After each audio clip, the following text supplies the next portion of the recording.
नमस्कार विद्यार्थी मित्रांनो. श्री लोकमान्य शिक्षण संस्था संचालित नारायणराव आचार्य विद्यानिकेतन या शाळेत मी सहाय्यक शिक्षक श्री पितांबर रतन पाटील. मित्रांनो, तुम्हाला माहिती आहे की आपल्या ग्रंथपाल पूनम राणे मॅडम या नेहमी नवउपक्रमशील प्रयोग राबवत असतात आणि या नवउपक्रमशील प्रयोगातून आपल्या सुट्टीमध्ये जो उपक्रम चालू आहे कथा ऐकून त्या कथेचं मूल्य सांगायचं आहे, अशीच एक कथा मी आज तुमच्यासमोर सादर करणार आहे. या कथेच्या लेखिका आहेत पूनम राणे मॅडम. कथेचं नाव आहे देह साकारताना. माणसं जन्माला येतात, पण माणुसकी निर्माण करावी लागते.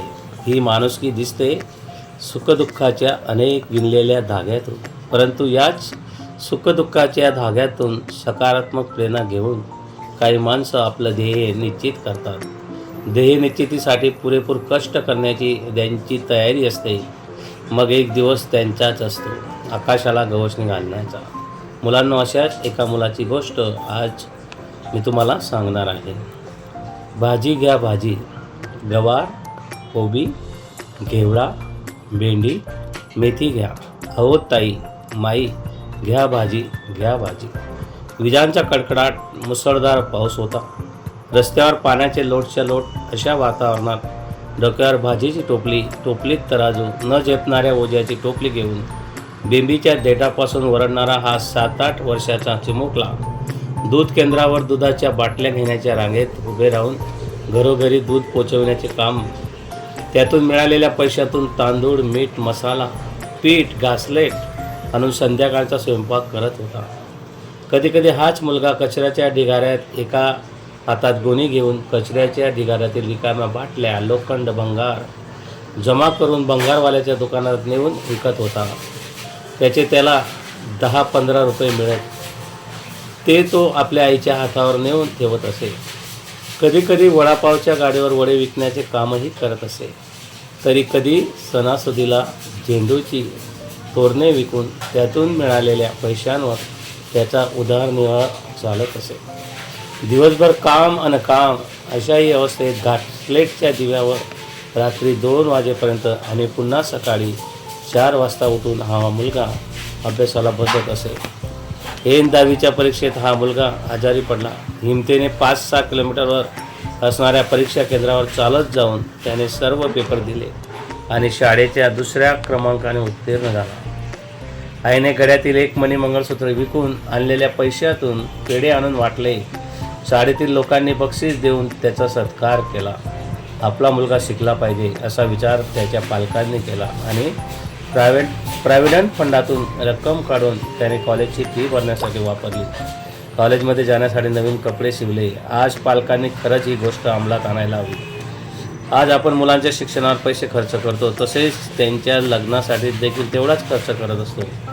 गरीब परिस्थितीतील कुटुंबाने केलेली काटकसर ही आजच्या तरुण पिढीने आणि पालकांनी अंगीकारायला हवी. हा मुलगा पुढे खूप मोठा झाला, महाविद्यालयात गेला, पदवी घेतली आणि आपले शिक्षण पूर्ण केले. वयाच्या 21व्या वर्षी त्यांनी स्वतःची शिक्षण संस्था काढली. वयाच्या 24व्या वर्षी पहिली शाळा भांडूपमधील आदिवासी भागात सुरू केली. गोरगरिबांच्या मुलांसाठी, आदिवासी पाड्यातील मुलांसाठी शाळा काढण्यासाठी त्यांच्याकडे पैसे नव्हते, परंतु या मुलांना सकाळी 7 ते रात्री 10 असे सतत विविध क्लासेस घेऊन, कधी श्रीमंत मुलांच्या घरी जाऊन त्यांनी शिकवणी घेऊन पैसे जमा करून त्यातून शिक्षण संस्था आणि शाळा निर्माण केल्या. 17 ते 18 तास हा मुलगा सतत काम करत होता. परिस्थितीची जाणीव असणारा हा मुलगा त्याच्या आयुष्यात विजयी झाला.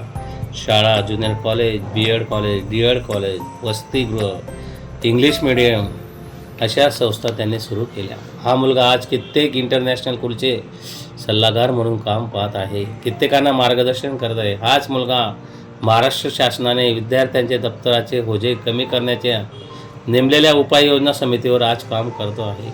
महाराष्ट्रातील विद्यार्थ्यांचे दप्तराचे ओझे कसे कमी करता येईल याबाबत शासनाला मार्गदर्शन करत आहे.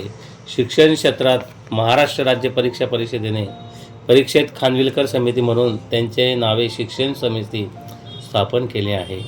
हे प्रचंड मोठे यश आहे.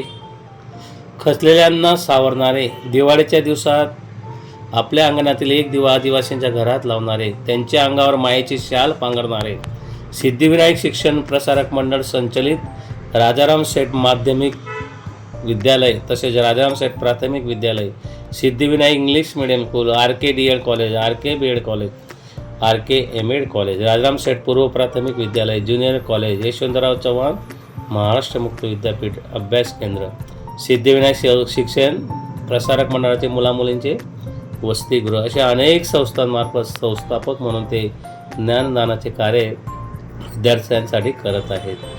मरलेल्या वाटेवरून सारेच जातात, परंतु स्वाभिमान, सचोटी, नैतिकता आणि बुद्धिमत्तेच्या जोरावर स्वतःची पायवाट स्वतः निर्माण करणारा हा मुलगा म्हणजेच रमेश खानविलकर. त्यांची ही कथा तुम्हाला जीवनात चिंतन करायला नक्कीच भाग पाडेल आणि तुमच्यामध्ये नवचैतन्य निर्माण होईल. मित्रांनो, ह्या कथेचं मूल्य आहे सेवाभाव.